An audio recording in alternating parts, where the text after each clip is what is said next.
Hi, Bill Henshaw here again. Another current event that many of you probably are aware of, which is the 9-0 Farts, aka the U.S. Supreme Court, is in the process of ruling on the DACA case, which is the Dreamers program for being admitted into this country and possibly gaining citizenship. And again, that's one of these things that has more than one way to look at it. And it's sad if they rule against him, which it looks like it's going to be 5-4, because you're going to get the conservatives ruling against and the liberals in favor, or 5-3 if Ruth Bader Ginsburg doesn't live long enough. But the real problem here, of course, and the citizenship they're going to get emanates from Section 1 of the 14th War Amendment. Any of you who paid any attention to what I do, you know what I think about that. See the video on the 14th Amendment. But the real problem here is, I think, because we get all these refugees coming up here, especially from Central America. And I think a much better solution, and it would come at some cost, I get that, some political cost, is to try to fix all we have done to those Central American nations over the course of the last 40 years.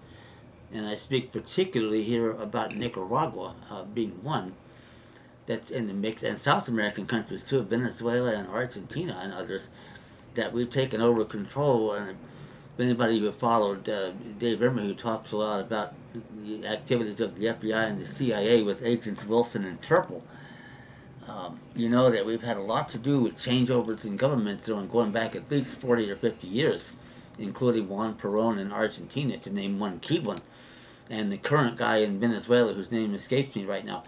But if we got the hell out of the way and let those countries decide for themselves what they're going to do, and maybe not force military governments on them, they would be much better places to live. People would have a lot more liberties and opportunities to invoke their rights to their time and labor, and wouldn't have to come straggling up the coast to try to cross over and become an illegal immigrant here, and who knows, take up how much money and benefits from the U.S. government with social insecurity and all that. So to me, that's a much better solution. It's tough on the ones that have been here and may get sent back, but then, and you hate to say you knew or should have known, it's especially hard because we're in the same situation when we go into their courts too, but they didn't educate us in their mandatory public education system. But they're simply, what you have is a privilege here, and privileges can be revoked. It's not like the government had the power to invite you here under DACA and convert you into a state citizen, which they wouldn't have authority to do. And as many of you well know, that's again the crown jewel of all of my unopposed issues. There are no states. So that's not the citizenship you would be getting. So the whole thing is damned unfortunate. I'll be curious to see the opinions on both sides when this case comes down. It probably won't happen this year. You never know how long it takes them to write it, but I look for it to come out sometime in the next year. And I'll get back to you with a report on this and compare it to other related cases of the court, of cases of this type. And we'll see how it comes out. So on the one hand, I feel for the DACA people, but on the other, I think they're going to reach the right decision, quote unquote, with the facts they have in front of them, which don't include all of our massive intervention in these countries that have caused a lot of these problems they're fleeing from, and these military governments, and probably to quite a large extent the Mexican drug cartel that goes along down there, not including Paloma Reynoso, by the way.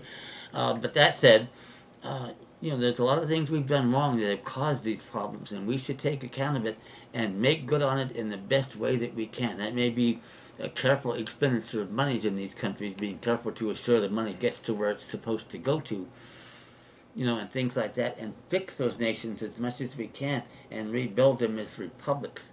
If we do that, that's the long-term solution. It'll make everybody happy. So you hear more about this as events develop. Right now, it's still in the, we don't know what they're going to decide, although I think it is going to be 5-4 against. But I'll get you an update when we have it. For now, remember to like my videos, tell your friends, subscribe, and send me an email for my information on my documents and the constitutional defense document packets at youwinincourt@gmail.com. Thank you.